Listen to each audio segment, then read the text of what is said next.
But due to our dear friend of the channel, General Douglas MacArthur, and his mishandling of the initiation of War Plan Orange 3, they had about enough supplies for 30 days. We're going to start up north, and we're picking off from the last episode. So basically, the last episode was the initial defense of the Philippines, how it kind of just crumbled. They made delaying actions running to what is Bataan, this part of the peninsula. Now they are stuck there, and they have to fight for as long as possible against the enemy. So the defenders who had made it there were supposed to have enough supplies to sustain them for 6 months, but due to our dear friend of the channel, General Douglas MacArthur, and his mishandling of the initiation of War Plan Orange 3, they had about enough supplies for 30 days. And with more people. Yeah, and a lot more people, about 27,000 more civilians on top of everything too. MacArthur's forces were digging in behind what is the Abuke-Malben line. So if you're looking at the map right now, you can see this, maybe I'm going to have to, where is it? Go down a little bit. You can see that these top lines over here are the initial defensive lines. So that's the blue, whereas the red is the Japanese, where they're going to be going. And there's actually a few formidable lines. So if you go all the way down here, the second line of defense is the Bagak-Orian line, but we'll get to that soon. But we're over here at the top of the main defensive line. Now, this line cuts across the northern end of the peninsula, as you can see, and it's flanked on either side in the middle by an extinct volcano known as Mount Netib. Now, actually, I am going to share one other map briefly because I think it doesn't look as good, but it gives you an idea of why this feature was important. So if you're looking at this map here, it shows the large mountain range. So up north, it has this big long crest over here is Mount Netib. Basically, it's a complete natural obstacle that forces the Japanese to be diverted to either the right or the left-hand side. And then there's another mountain in the south that does basically the same thing. So this natural defense allows MacArthur and the forces to pretty much put all of their eggs in one basket that's on the right-hand side. And also, not to mention, you can reduce your front. Exactly. It's a very important feature. I don't want to use this map because, as everyone can see, it's a little old and not very distinctive, but we're gonna go back to my other map over here. So this one has all the units. Yeah, that natural feature is going to do a lot of work for them. So now we have General Homa, who's coming into this. He's going to be approaching the mouth of the Bataan Peninsula, marking the beginning of the Battle of Bataan. MacArthur assigned our other dear friend who gets really screwed in this, Wainwright, to command the western half of the Bataan defenses. Following their chaotic and heroic battles over the Aegean Gulf, Wainwright's men were not in any condition for immediate action. Regardless, he was given command of the 1st Corps, which comprised 4 divisions and a regiment of the Philippine Scouts. His defensive line stretched from Maban on the coast to Mount Silanganan, which is a range. Now, it seemed likely that the Japanese would begin their assault from the eastern side along the coastal highway, a sector that MacArthur assigned to Major General George Parker. Parker was commanding 25,000 men of the 2nd Corps, consisting of 4 divisions, and also a regiment of Philippine Scouts. These units had just escaped from the southern part of the Philippines on Luzon with relative ease, and they were, much more fresh for combat. His defensive line extended from the foothills of Mount Netib all the way to Mabatang on the part of Manila Bay, just in front of Abuke. The eastern coast was terrain-wise really flat and swampy. There's rice paddies and such, little ponds everywhere. And this extends for about 2 miles. Many of the frontline troops were elite Filipino units determined to redeem their earlier poor performance during the fight for the Aegean Gulf. MacArthur's strategy aimed for a defense in depth, taking full advantage of the rugged terrain. He established entrenched defensive positions in the jungles and the mountains. However, a significant oversight on his part was the large gap at the center of the defensive line, that being on Mount Netib. So if we're looking over here, you can see right in the middle, Mount Netib, and it encompasses quite a large area, but it only gets, as steep as you get to the middle part of it, so there are parts that you can kind of cross. This is a big oversight, actually, for the Allies. He had established entrenched defensive positions in the jungles and mountains, as I said. However, he assumed Mount Netib was impassable. So he made the error of not really putting too much defenses in that area on either side of it. So this forms these gaps, you see.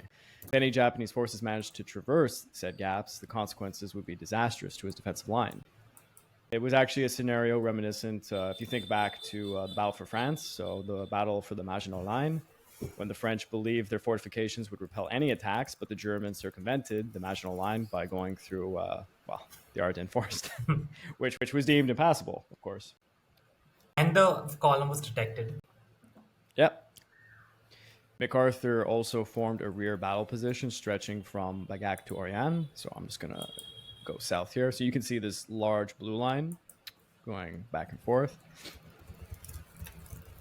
That's going to be their fallback position. Sorry for moving this so much.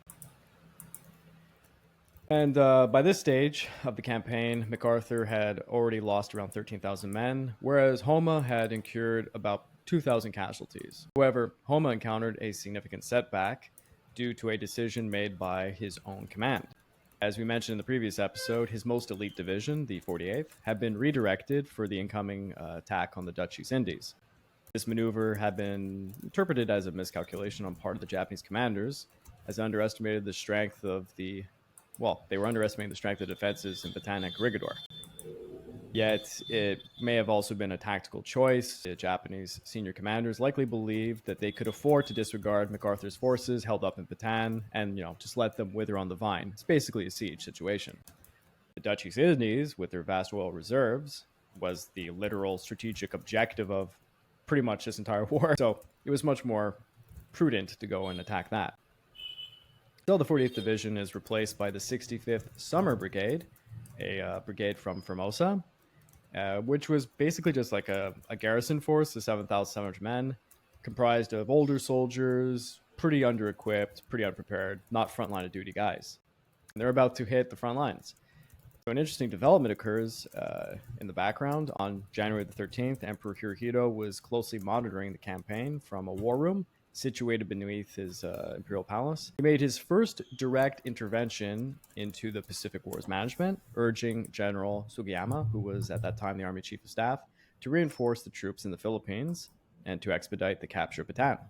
A week later, Hirohito reiterated his request for additional reinforcements, although Sugiyama pointed out that with the American forces balled up in Bataan, there really was no immediate danger.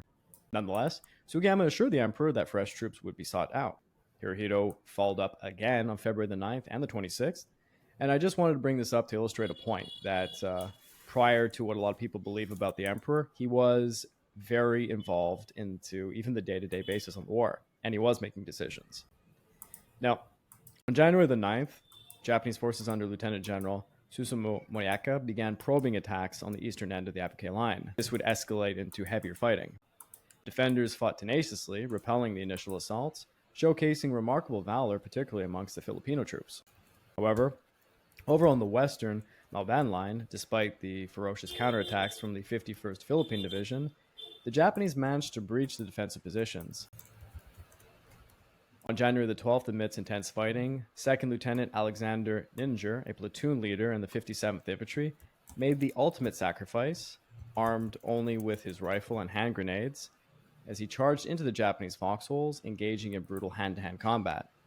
And he led his units to reclaim the Abuke Hacienda, a fortified position on the Abuke line, and was posthumously awarded the Medal of Honor for his courageous actions.